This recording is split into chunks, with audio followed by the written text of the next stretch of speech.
ये तुम्हारा वायदा है कि जब आप आएंगे तो हम वारी जाएंगे। अब आप आए हैं तुम्हें वायदा याद दिलाने।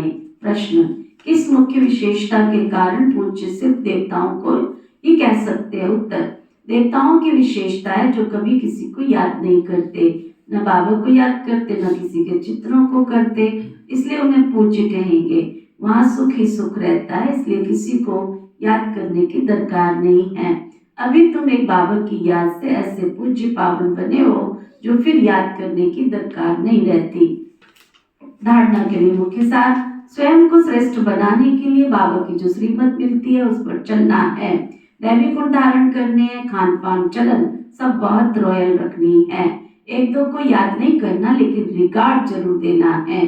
पावन बनने का पुरुषार्थ करना और कराना है। वरदान, सतगुरु प्यारे बाबा का वरदान, नीरस वातावरण में खुशी की झलक का अनुभव कराने वाले एवर हैप्पी भव। नीरस वातावरण में खुशी की झलक का अनुभव कराने वाले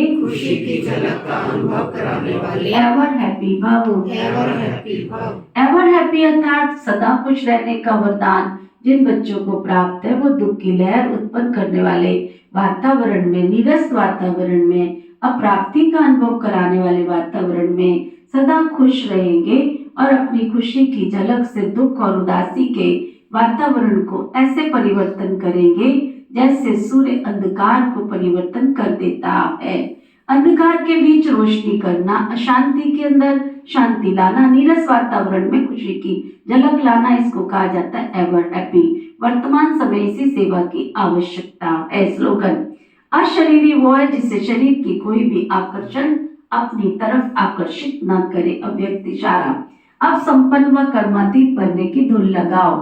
कर्मातीत का अर्थ ये नहीं कि कर्म से अतीत हो जाओ, कर्म से न्यारे नहीं, कर्म के बंधन में फंसने से न्यारे, इसको कहा जाता है कर्मातीत। कर्म योग की स्थिति कर्मातीत स्थिति का अनुभव कराती है।